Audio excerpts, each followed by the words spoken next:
అది కాదు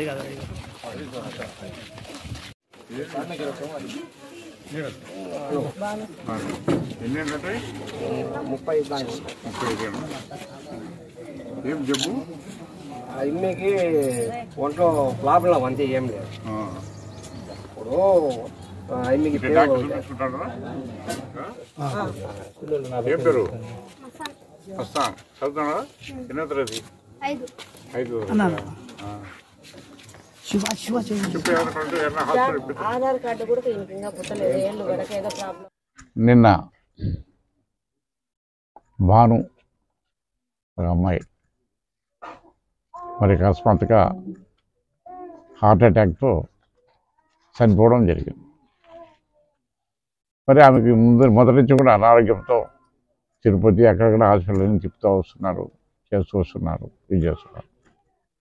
నిన్న దురదృష్టవశాత్తు ఆమె హార్ట్ అటాక్ గురి చనిపోవడం జరిగింది. దాన్ని తెలుసుకొని కొంతమంది తెలుగుదేశం పార్టీ నాయకులు వాళ్ళు ఇక్కడికి రావడం జరిగింది. పరామర్శించాలి తప్పదు. ఎవరైనా సరే ఎవరైనా చనిపోయినప్పుడు న్యాయంగా ప్రతి ఒక్కరు కూడా పరామర్శించాలా, చేతనైన సహాయం చేయాలి ఆ కుటుంబానికి. అంతేగాని దాన్ని రాజకీయానికి ఉపయోగించుకోవడం అనేది చాలా దురదృష్టకరం. రాజకీయం చేయాలి కానీ ఈ శవాల మీద పేలాలు ఏరుకునే కార్యక్రమానికి మాత్రం నేను వ్యతిరేకం. ఏది ఏమైనా కానీ ప్రజలకు తెలుసు ఎవరు ఎన్ని ప్రలోభాలు పెట్టాకన్నా వాస్తవాలు దాకా వెళ్ళి. మరి అందుకే నేను ఇక్కడ రావడం జరిగింది. ఎందుకంటే నేను నిన్న సీఎం గారి ప్రోగ్రాంలో ఉన్నా. నాకు రాత్రి ఆన్నే 10 ఆరగడ్డ బార్డర్లో కర్నూలు బార్డర్లో చేసి అక్కడి నుంచి వచ్చేప్పటికి బాగా లేట్ అయిపోయింది. ఇంటికి వచ్చారు 11 అయ్యారు. మరి నాకు ఉదయం తెలుస్తానే ఇక్కడ రావడం జరిగింది. ఏదేమైనా కానీ నీటి సమస్య ఒక కొత్త తీసుకొస్తున్నాం. ఎందుకంటే ఇప్పుడు ఉండే ప్రాబ్లం అది ఒకటే కాబట్టి ఆ నీటి సమస్యను అడ్డు పెట్టుకొని ఈ చావుకు నీటి సమస్య కారణమని చెప్పే ప్రయత్నం చేస్తున్నారంటే ఇక్కడ అది వాళ్ళ కర్మ. అంటే దాన్ని కూడా రాజకీయానికి ఉపయోగించుకోవాలని వాళ్ళు ప్రయత్నం చేస్తున్నారు. కానీ అది ప్రజలందరికీ తెలుసు.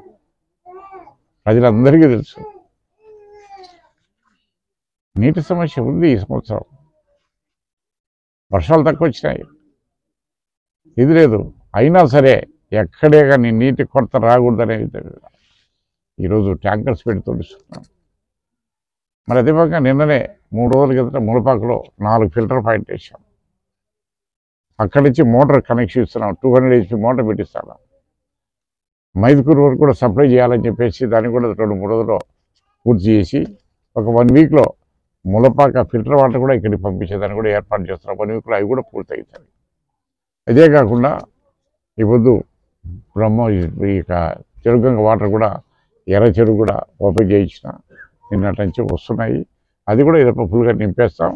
అవసరం అనుకుంటే ఇంకా ఎసట్లో నీళ్లు ఉన్నాయి కొన్ని. మళ్ళీ అవసరం అయితే నెక్స్ట్ మంత్లో కూడా ఏప్రిల్ ఆఖరిలో కానీ మేలో కానీ మళ్ళీ కొన్ని నీళ్లు పెట్టేదానికి కూడా మేము ప్రయత్నం చేస్తున్నాము. నీటి కొరత అనేది రాకుండా చేస్తున్నాం. కొరత అయితే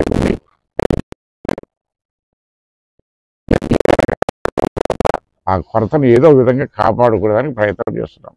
అన్నిటికీ ఇంకోటి ఏమవుతుందంటే అవసరం అనుకుంటే ఎన్ని బోర్లు వేస్తాం, ప్రభుత్వ పరంగా మోటార్లు బిగిస్తాం, ఏవైనా చేస్తాం. అయితే వచ్చిన చిక్కంతా ఒకటి ఈ ఎలక్షన్ కోడ్ రాకుండా ఉండేటికి మా చేతిలో ఉన్నది. మున్సిపల్ చైర్మన్ కానీ మేము కానీ అనుకుని 5 నిమిషాలు చేపిస్తాం. కానీ ఇప్పుడు ఏమవుతుందంటే ఇక ఒక బోర్ వేయాలన్నా, ఒక మోటార్ కొనాలన్నా, ఒకటి ఏదైనా అభివృద్ధి కార్యక్రమం చేయాలంటే ఇక్కడ కలెక్టర్ కూడా పోవచ్చు. మళ్ళీ ఎలక్షన్ కమిషన్ రాయాలా.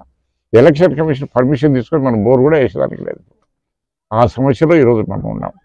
అందుకని ప్రతి ఒక్కరు కూడా కలెక్టర్ గారి ద్వారా ఎలక్షన్ కమిషన్ పంపిస్తున్నాం. అవన్నీ కూడా అప్రూవ్ వస్తూనే ఈ బోర్లు కానీ మోటార్లు కానీ వేసేదాన్ని కూడా చేస్తున్నాం. ఓకే.